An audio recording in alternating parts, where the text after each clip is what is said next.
Hi everyone. In this video, you are going to learn about, how to create a runnable class with, we will just retrieve the customer account, like how many customer accounts are there. We'll just print all those. Okay. So for that, actually, before going ahead, this question was asked by one subscriber. So yeah, for you who have asked this, so yeah, other can also learn something from this. Yeah, you can also comment some any you can just put some comments, so I'll try to make the video if possible. These days I'm busy, but it's okay, I'll try to make it. Okay, yeah, let's go ahead. So create one class because she have asked me for the runnable class. Okay, and for the runnable class you need to just navigate to the add item, and what is this code. Inside the code, you have a runnable class which is called a job previously. Okay, so I just wanted to give it as a test and click on add. So once after this, what you need to do it is, now I'm going to write some code to get the customer data, right? Whatever the all customers data.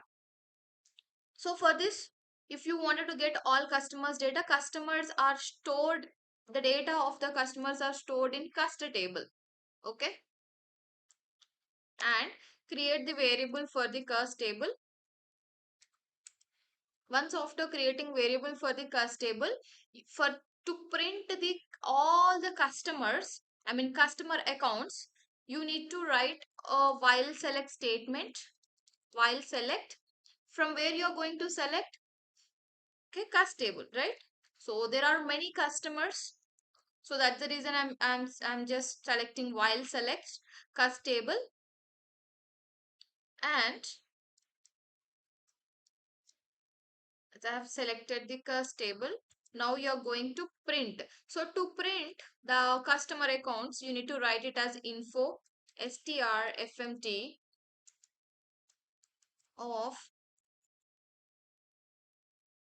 percentile 1, comma, what we need, customer accounts, right? So copy the variable for the customer dot account num. So we need a customer account, so I'm just using the account num. Yeah.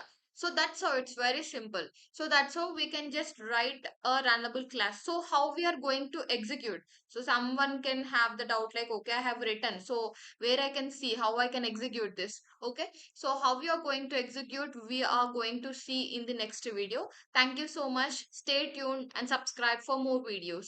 Bye.